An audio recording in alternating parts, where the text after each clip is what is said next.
आज चिकन तंगडी कबाब बनवूया। चिकन स्वच्छ धुवून कट मारून घेतला आहे।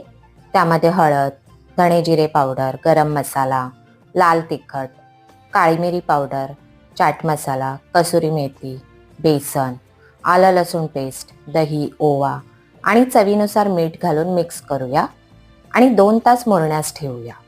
अतिशय सुंदर लागतात हे कबाब। पॅनमध्ये तेल गरम करून चिकन फ्राय करून घेऊया। मंद आचेवर झाकण ठेवून चिकन शिजवून घ्यायचं आहे। दोन्ही बाजूनी परतवून वाफेवर शिजवायचं आहे। चिकनला पाणी सुटतं, त्यामुळे पाणी घालायची गरज नाहीये। थंडी सुरू आहे तर बनवा की मग चिकन तंगडी कबाब। आणि हो, जाता जाता जरा चॅनलला लाईक, शेअर, सबस्क्राईबही करा। बेल आयकॉनवरही क्लिक करा। थँक्यू।